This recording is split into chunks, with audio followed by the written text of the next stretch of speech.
Kemudian niki teng kanca-kanca teng adik-adik sing hafid sing hamalatil Quran. Kula pesen belajar niku nggih, belajar sisi belajar itu harus cari sisi ekstrimnya. Kula bolak-balik matur di berbagai kesempatan. Wow, kekhawatiran Mbak Mus kalau ada orang hanya kembali ke Quran itu memang bahaya sekali. Bayangkan kalau ada orang misalnya hanya mengharamkan al-jam'u bainal ukhtain, karena itu yang disebut Quran wa antasma'u bainal ukhtain. Jadi yang haram itu menikahi kakak dan adiknya, adik dan kakaknya sekaligus. Di situ tidak ada penjelasan perempuan dan budenya, perempuan dan mbahnya. Kemudian zaman Nabi Sugeng hanya ditambahi wala binal mar'ati wa ammatiha, wala binal mar'ati wa kholatiha. Dan tidak boleh menikahi perempuan plus buliknya atau budenya. Nabi sempat melarang. Karena kulo sebagai lelaki niku jek masuk lah. Misalnya bojone jenengan umur 17 tahun, bulike umur selawe 17 jek mungkin masuk lah dalam definisi biologis itu masih masuk. Dan Nabi tidak pernah menambahkan wala binal mar'ati wa jaddatiha. Karena kalau istri kita umur 20, banyak mungkin umur 70. Itu kira-kira nggak usah dilarang ya orang kepikiran lah. Jadi orang kepikiran ya orang sabreng. Nah, kemudian kalau hanya kembali ke Quran, nanti kita hanya mengharamkan al-jam'u bainal ukhtain, karena itu yang disebut Al-Quran. Wa antasma'u bainal ukhtain. Lalu lahirlah pakar-pakar balaghah. Itu disebut min itlaqil ba'di wa iradatil kul, yang disebut ukhtain tapi maknanya bainal mar'ataini sing bainahuma ada mahram atau ada mahramiyah. Antasma'u al mar'ataini sing bainahuma mahramiyatun. Jadi barokahnya ngaji sama ulama itu kita tahu duduk perkaranya. Ini lafadz yang mewakili atau lafadz yang sebenarnya atau lafadz yang simbolis. Lafadz simbolis itu saking mangkelnya Allah. Itu kalau ada orang salah itu disebut wa ja'ala minhumul qiradata wal khonazira wa abadat tauhid. Jadi kalau misalnya dalam penelitian tidak pernah ada orang yang dirubah Allah menjadi kera, menjadi babi, itu kita masih bisa menganalisis itu saking ibaratun an ghadabillah, atau diistilahkan balaghah ini tasbih yang balik sehingga ada tuh tasbih dibuang. Jadi kalau orang Arab senang seseorang masih bilang Zaidun kal bakhri, tapi kalau senang banget bilang Zaidun bakhrun. Kalau gantengnya belum ganteng banget masih dibilang Zaidun kal badri, tapi kalau sudah ganteng banget kayak Rasulullah SAW disebut anta samsun anta badrun, kaf taswirnya dibuang, dan itu ablaq lebih balik. Jadi PR kita sebagai ahli Quran ini adik-adik itu tidak selesai, utamanya ya implementasi keseharian kita sebagai panutan lah, kalau boleh GR sebagai panutan. Dan terus saya minta ya, tradisi kulo nu buatan sombong, di hallnya bapak itu saya tiap hallnya bapak mesti baca kitab. Buatan nanti ngundang sinten-sinten. Perkara ini tiang NU ini ora usah diundang wis teko. Buatan wonten undangan sing teko mun kuwata. Mbok saking senenge wong alim, mbok saking senenge bingung mboten ngerti, pokoke ora diundang teko. Ya akhirnya kula bingung, ora hormat iku dosa. Hormat iku sing teko iku ninggal kewajiban ngurusi bojone, timbang ngurusi bojo ribet nekani hall. Timbang mulang madrasah puncai beling-beling disoroi sithik nekani hall. Terus kadang-kadang tiang lunga niku nggih pelarian, mboten mesti hormat. Niku penelitian, niku sampean cek. Terus niki kula cerita pentingnya belajar Quran. Kemudian tradisi kita termasuk tradisi Bali Mbah Munawir. Kula tahu banyak lah tentang cerita Mbah Munawir karena nggih bapak saya itu hafal Quran, mbah saya hafal Quran, dan diantara syaratnya pasti lewat Mbah Munawir. Quran di Indonesia itu kalau nggak lewat Mbah Munawir, diantaranya lewat Kiai Said Sampang. Sekarang sudah generasi ketiga kalau nggak keempat yang sekarang, kalau nggak salah Kiai Rafiq bin Mansur bin Kiai Said. Dan di keluarga kula nggih, keluarga Lasem sama keluarga Damaran di Kudus. Dulu itu di antara keagungan Quran itu keahliannya ulama memberi penjelasan. Sebab itu disebut wal kitabil mubin, punya kemampuan mencerahkan.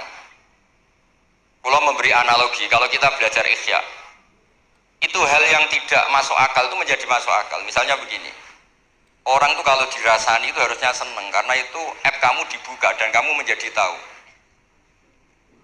Lau akhbaroka mukhbirun bi anna fi jubbatika akroban aw hayatan akun tataskuruhu. Kalau ada orang memberitahu saya bahwa di baju kamu ada kalajengking atau ada ular berbisa, kira-kira saya matur nuwun apa enggak? Harusnya matur nuwun, karena itu bahaya sekali kalau ada di tubuh saya. Harusnya ketika orang itu dikritik dengan kesalahan yang nyata, bukan fitnah, kesalahan yang nyata. Kesalahan Anda itu lebih mudirrah fi dunyaka wa akhiratik. Kesalahan Anda itu bahaya sekali di dunia dan akhirat. Sekarang kamu menjadi tahu karena dikasih tahu. Harusnya matur nuwun sama yang ngasih tahu. Kama anna huzadi lau akhbaroka mukhbirun fi anna fi jubbatika hayatan aproban akun tataskuru. Pasti kita terima kasih. Tapi kita sebagai hafid Quran kalau disuruh belajar fikih, wong aku mondok kon ngapal lo kok belajar fikih. Kadang-kadang malah saking kaconya itu. Aku wong Quran, iku wong kitab. Memangnya kitab jupuk konti nak boten nggih. Quran. Jadi masalah-masalah yang saya sering dikelui beberapa kiai termasuk Gus Kafabi Lirboyo pernah cerita, saking nggak pernah ngajinya, ada orang takut mutah karena hamil pas sholat ngunyah permen. Nggak tahu kalau itu membatalkan apa? Sholat. Jadi banyak cerita-cerita nyun sewu tanpa ingin tangkis merendahkan hafidh-hafidhah kita, hamalatul Quran hamilat ini ada masalah fiqhiyah keseharian. Kalau dulu itu udah ada. Kunna nata'allamul Quran, kunna utinal iman qoblal Quran. Kita ini dikasih iman dulu baru dikasih Quran, sehingga iman kita mantep. Baru belajar Quran, fana ta'allamuha asro'aya. Dulu kalau mengistilahkan Quran memang pakai dhamir muannas karena artinya ayat. Terus dan kita tidak beralih hatta nata'allama halalaha wa haromaha. Dan kita tidak beralih belum tahu halalnya mana, haramnya mana. Ini penting karena ada hal-hal yang sifatnya itu fatal kalau tidak ngerti. Misalnya tafsir, itu ada ayat wa min samaratin nakhili wal anabi tattakhiduna minhu sakaron. Ketika khamr belum diharamkan, itu masih Allah imtinan. Imtinan itu menyebut nikmat. Di antara nikmat itu disebut tattakhiduna minhu sakaron. Kamu itu kalau punya buah anggur bisa agak-agak ngefly, dan itu bisa melupakan problem Anda. Kemudian ketika perang, itu orang Islam itu sadar, yang orang kafir itu agak sakau, agak sakaron. Kalah dia pede, yang orang Islam gak pede karena sadar. Akhirnya masih ada jawaban kul fi ma ismun kabir wa manafi'u linnas, masuk terus kendel. Akhirnya ya sama-sama agak ngefly, sebagian ya ada semuanya. Sehingga haramnya khamr itu sampai 3 kali periode.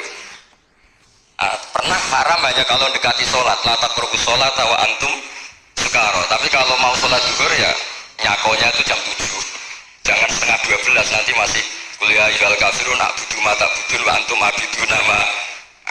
Karena peristiwa itu baru terakhir diharamkan tanpa catatan.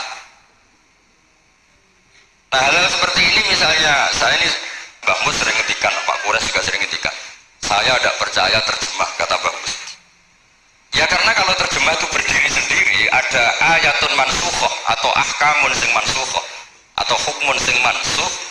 Kebetulan anak ini belajar yang mansukh, dia tidak ngerti nasihnya, yaitu terus dipegang, katanya memegang Al-Quran. Padahal hukum itu sudah diganti sama Allah Ta'ala, disebut nasamat.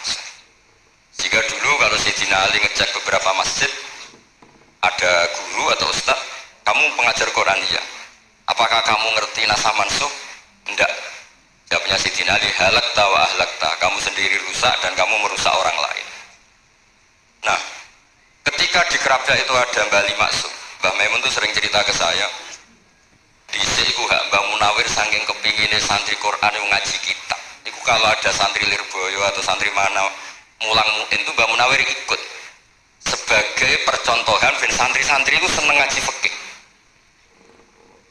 Terus kata Mbah Mun, saking kesemseme Mbah Munawir iku ambek wong alim, delalah besanan wong alim.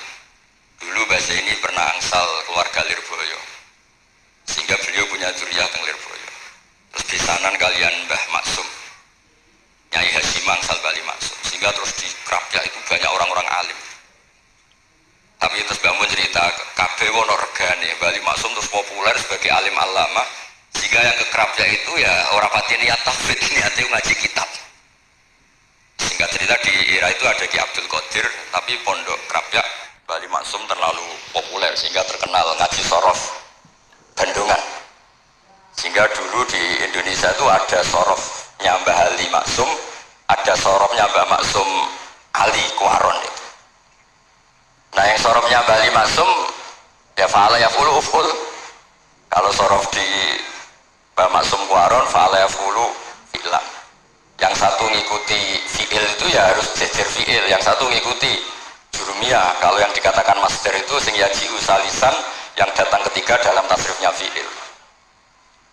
Sebab itu terus tradisi sorof tadi yang dalam apa itu latihan munakosah tadi diteskan anak-anak itu memang penting, karena kalau kita nanti belajar sab'ah, sorof itu segala-galanya. Misalnya qiraatun Nafi' itu bacanya fala yuhzinka qauluhum, karena beliau berkesimpulan kalau khazanah yahzunu husnan itu susah, bukan menyusahkan. Yang makna menyusahkan itu af'ala yuf'ilu ifalan, sehingga qiraat apa ya antara fala yahzunka qauluhum sama fala yuhzinka qauluhum. Tapi Imam Hasim cara berpikir secara riwayat, tentu qiraah itu sunnatun mutaba'ah. Banyak lafaz yang sudah seperti itu sudah mutaaddi, kayak qatala yaqtulu qatlan itu qatalahu bukan aktalahu. Sehingga beliau menganggap khazanah yahzunu sudah mutaaddi binafsi, jadi gak perlu dibaca fala yuhzinka qauluhum, cukup dibaca fala yahzunka qauluhum. Dan saya berkali-kali matur tentang teman-teman yang mengkaji Quran, kafa ayak fu'ukuf'an itu bacaannya Imam Nafi', karena memang yang maknanya mukafa'ah itu mahmuslam. Tapi orang Quraisy itu nggak suka hamzah, sehingga ditakhfif menjadi kafa ayak fa'ukufuan, meskipun mereka tahu kalau itu mahmuslam. Nah Imam Asim di beberapa bentuk fi'il itu masih memahmuskan. Misalnya Allahu yastahzi'u bihim, di isim fa'il juga mustahzi'un. Tapi kalau masdar beliau bacanya huzuan, kufuan. Padahal di fi'ilnya bukan nabiun, tapi nabi ibadi anni anal ghafurur rahim. Tapi di nabiun jadi nabiun, harusnya kan nabiun. Fa innan nabiyya man naba'anillah. Dikatakan nabi itu orang yang menceritakan ketentuan Allah. Harusnya nabiun. Sehingga qiraatun Nafi' ya tetap wan nabiin, ya ayyuhan nabiu. Nah, berkahnya Mbah Munawir orang terus menjadi tahu qiraat sab'ah. Dan berkahnya Mbah Ali kemudian orang tahu duduk perkaranya. Kalau nabiun dari nabiun bimakna man akhbaro anillah. Dan terus berkahnya wow, kalau saya boleh GR berkah Gus Wafur kula berkah ngeten-ngeten iki kok Kiai Peres napa Kiai media iki boten roh. Berkah itu terus kula ngomong terus. Saya tidak khawatir salah, bukan karena saya maksum ndak. Wong Islam pun pinter. Nak bener minallah, nak salah kok Gus Bah. Jadi kula niku umat gelum. Jadi penak wong Islam niku penak. Kula niku sering tahajud nak donga ya Allah, kula niku pede mawon nerangno Quran. Mergo tiyang Islam pun sae. Nak bener jari jenengan, nak salah kula. Lah nak kula sing salah nggih sederhana mawon, kula abdun, kula kawula, kula nak donga nggih Rabbana dzalamna anfusana. Sebelum disalahkan orang juga saya sudah merasa salah. Wa faruna atarafu bi dzunubihim khalatu amalan shalihah wa akharana wa sayya. Lan kula suwun kangkang mbak-mbak sing khatam Quran pede mawon. Bahwa yang Anda lakukan menghafal Quran itu sudah benar. Meskipun Anda tidak sempurna, misalnya Anda tidak paham, Anda tidak bisa melakukan. Hifdzu kalil Quran wa al-hifdzulah. Kamu menghafalkan Quran itu sudah menjaga lafaz-lafaz Quran. Sehingga lafaz Quran tetap mutawatir, lafaz Quran tetap ma'ruf, tetap masyhur, sehingga ketika ada yang memasukkan Quran konangan. Tapi kalau yang hafid sedikit lam yablugh adadat tawatur, takutnya kalau ada yang menyalah, ada yang apa itu tidak diketahui. Di barokahnya hamalatul Quran sing aksar wa aksar itu kita terjaga. Nah, itu yang dimaksud Mbah Mus, Quran itu harus jadi budaya. Ning desa iku wong ra salat lah. Dengar ada warung ayamnya tiren enggak disembelih itu tidak mau makan. Haram, padahal dia ra salat itu lebih dari haram. Nah, itu enggak mau makan ayam tiren. Enggak salat disuruh makan babi ya enggak mau, haram.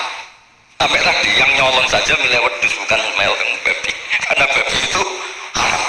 Dan saya pernah digojlok sama wartawan, Pak Bahak, wah fikih Indonesia itu hebat, sampai maling saja masih pakai fikih gitu. Jadi kalau nyolong itu milih yang halal bukan yang haram.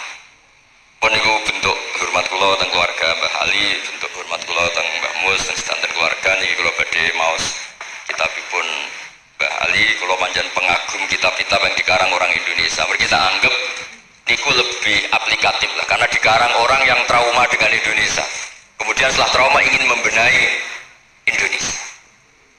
Misalnya jenengan ngertos sesajen, mbok haramno iku tradisi, mbok barno iku sawangane kok dekati sirik ning pinggir wit gede. Hari dimodifikasi semangan-mangan kumpul-kumpul tapi tahlilan.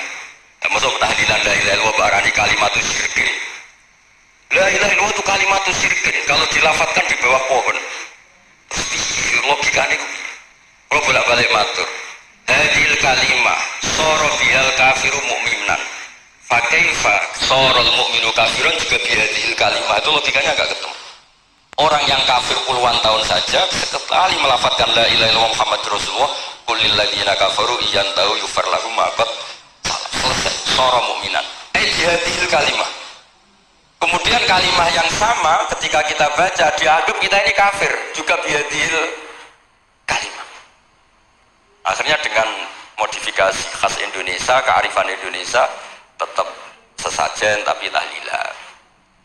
Tetap melakukan hal-hal Jawa tapi dimodifikasi menjadi Islam. Kalau kita misalnya orang modern nggak ingin mengganggu orang lain yang kita tamui, gampang dalilnya. Ada ayat la tadkhulu buyutan ghaira buyutikum. Kamu jangan sowan ke orang lain atau dolan ke orang lain. Hatta tastanisu. Ukurannya bukan salam dulu, bukan hatta tusalimu, hatta tastanisu. Jika kamu merasa nyaman, kamu bisa ngukur tingkat akrab kamu. Kamu bisa ngukur jamnya orang itu. Kamu bisa ngukur kebutuhan orang itu. Butuh saya enggak? Kenapa mertamu pengen ke duit bebas jam? Atau kamu orang cantik yang kamu tamoni sing seneng kue bebas jam? Tapi aku yang nagih utang. Mertamu orang yang kamu tagih itu mesti kamu dianggap problem. Atau mertamu orang yang enggak akrab di jam istirahat, tentu kita dianggap problem. Makanya ukurannya Quran tuh hatta tastanisu. Kamu merasa nyaman, istinas itu nyaman, enjoy. Kayak saya jualan di Besofur kan akrab mulai kecil teman saya. Mungkin bisa ngabaikan jam. Jadi kalau saya jualan di kiai yang nggak kenal saya, mungkin kedatangan saya dianggap problem karena di jam tertentu. Saya harus mikir, kayak apa hebatnya Quran ketika bikin aturan la tadkhulu buyutan ghaira buyutikum hatta tastanisu. Setelah nyaman nggak apa-apa waktu salimu, jangan salam dulu. Istinasnya nggak kena, salamnya geger. Akhirnya banyak kiai keselak. Assalamualaikum pas makan, nggak dijawab. Assalamualaikum. Nah hal seperti itu harus santri-santri ini kalau niat ngandani lari-lari, bukan niat ngandani kiai-kiai, harus waqafil qalb, harus warasikhuna fil ilm. Tahu betul kualitas hatta tastanisu. Kamu itu merasa nyaman istinas. Kemudian rasa nyaman ukurannya apa ya? La doror wala diror. Kamu tidak ganggu diri kamu sendiri, juga gak mengganggu orang lain. Sehingga setelah itu semua baru watu salimu ala ahliya. Nah andai kan kita ya tadi dawe Mbah Mus, kita semua sudah seperti itu. Kalau bertamu di orang ya kita ngukur tingkat akrab kita, tingkat dibutuhnya kita. Sehingga di tradisi NU itu ya dolan kiai pendak diundang karena itu pasti diinginkan. Wong kula nate diceritani pernah misanani Mbah Mun. Kula nate Gus ditiliki Mbah Mun mboten seneng. Kena apa? Beliau pas khutbah Mbah Mun rawuh delalah Mbah Mun jarak salat ning saf awal. Bar niku tiyange meruntus meriang. Karena khotib tuh harus naik ke mimbar kudu ngandani takwa usikum wa nafsi takwa. Teng isore niku Mbah Mun. Walhasil terus loro terus wan yai. Bah, nak dolan nggih dikira-kira, ampun pas Jumatan. Semenjak niku Mbah Mun Basahal niku nak Jumatan teng Guri. Basahal itu kalau Jumatan itu sudah komat gelar. Beliau keluar dari mobil serenane itu. Miyos terus sholat terus kuntur. Kalau dulu janggal iki wong alim alama nak sholat kok Guri. Ternyata itu enggak ingin jadi problem bagi khotib. Jenengan iso bayangno khutbah teng ngarepe Mbah Mus terus kula munggah ngeten. Nyekel tongkat usikum wa nafsi fi taqwa. Terus apa ya akhirnya terus kula niku kan jare wong akeh mbotenan Bu ora jare wong akeh ora rada iso ngaji kula nak Jumatan niku Guri gara-gara diceritani niku ternyata khotibe ge cerita kula matur nuwun Gus pokoke nak pas Jumatan aja ketok dianggap musibah kedatangan kula itu dianggap musibah.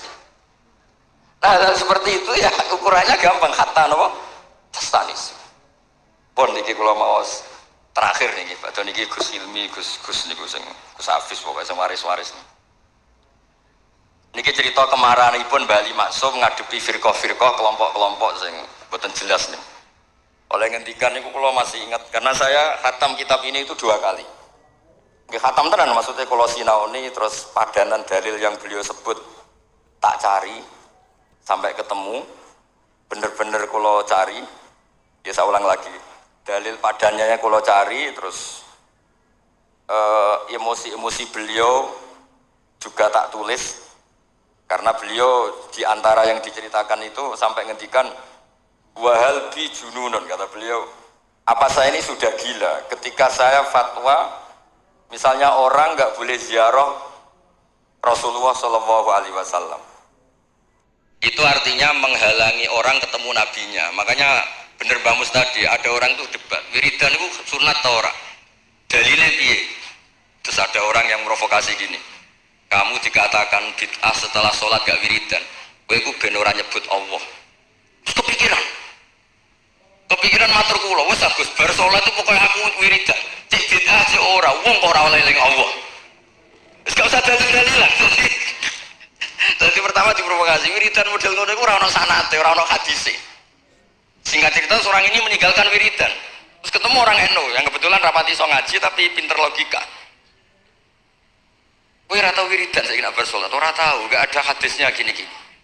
Kowe iku dibodoni ben kowe iku ora tau nyebut Allah, ora eling Allah. Muring-muring kan, akhirnya bangger bar salat wiridan.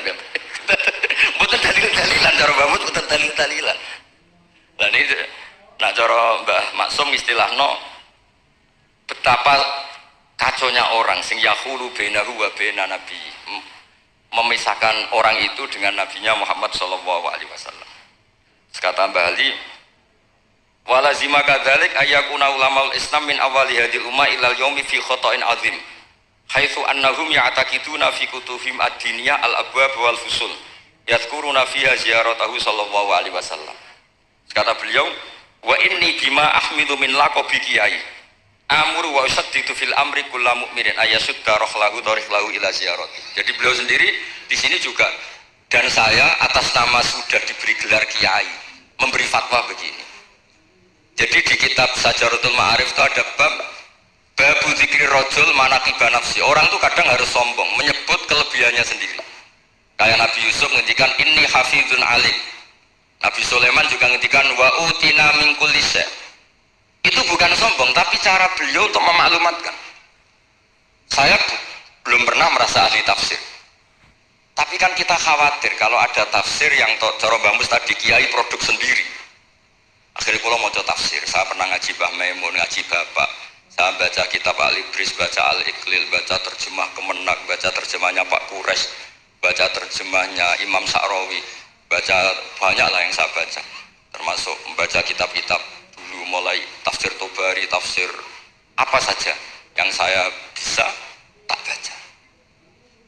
Bukan karena saya merasa tahu enggak, tapi kayak apa umat ini kalau dapat ilmu dari orang yang tidak kredibel. Kalau misalnya itu sombong, dan sekarang dokter gigi juga nulis, dokter gigi, dokter jantung, itu kalau nggak nulis ya nggak tahu kan barokahnya. Makanya kalau suwon santri-santri misalnya jenengan ahli takrib itu semua untuk rumah, ahli takrib medium, spesial bab ibadah. Nanti yang nggak pati pinter ya spesial mandi junub, nggak apa-apa, yang penting orang tahu kamu keahliannya di mana. Daripada kamu nggak memaklumatkan, kemudian ada orang lain yang nggak pernah ngaji memaklumatkan seakan-akan paling tahu Islam. Terus menjadi mahatus soal, menjadi marhalur rijal. Kayak apa? Islam mau dikemanakan? Semua ulama dulu biasa ngendikan ma adkhaltu fi kitabi hadza illa sahih, kata Imam Bukhari. Yang saya masukkan di sini semuanya hadis sahih. Dan sebelum saya masukkan sholaitu rakaatain, saya sholat dulu. Semuanya menggaransi kitabnya. Makanya di Sajaratul Ma'arif ada babu dzikri rajul manaqiba nafsi. Yaitu ketika Nabi Yusuf menghentikan inni hafizun alim, Nabi Sulaiman menghentikan wa utina min kulli syai'. Wal anbiya kulluhum yaqulun inni lakum nasikhun amin. Semua nabi pasti maklumatkan diri inni lakum nasikhun amin. Saya ini penasihat terbaik, nasihat yang bisa dipercaya. Kemudian ketika ada zamanul khibdi, zaman hasud, zaman orang nggak fair, seakan-akan seperti itu tuh keangkuhan. Coba Mbah Bisri menamakan kitabnya tuh Al-Ibris. Al-Ibris itu apa? Emas yang murni. Mana saja di berbagai kamus mananya al-ibris itu emas yang murni. Kayak apa? Semua kitab juga dinamai dengan nama-nama keren. Al-Iqlil, Al-Ibris, Fathul Bari. Jadi enggak apa-apa. Kayak ini juga dinamai Hujjatu Ahli Sunnah wal Jamaah, argumentasi mazhab Ahli Sunnah wal Jamaah. Kalau teruskan sampai beliau ngendikan wahal bi jununun hatta usdira amri lil mu'minin alla yazuru rasulahum wa waliya ni'matim alladzi lahu fi unuqi kulli mu'minin minna.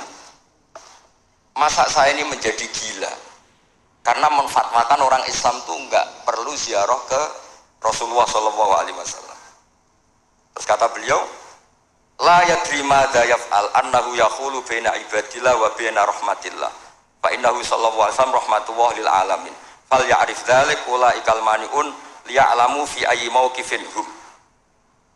Terus Bali itu juga yang katanya seneng guyon, kalau buatan menangi Bali tapi nate perso nate ngertos pas beliau rawuh di mbah saya di Pernambah kula teng kene Al-Wahdah teng Lasem. Kula kecil tuh menangi Mbah Ali, menangi Mbah Hamid. Karena Mbah Hamid itu masih sepupu mbah saya. Semua yang di sini juga masih keluarga saya, sama-sama Bani Abdul Aziz. Itu yang katanya Bali seneng guyon tadi di bab-bab seperti ini ngendikan wahal bijunun. Kenapa saya ini sudah gila melarang orang bertemu nabinya?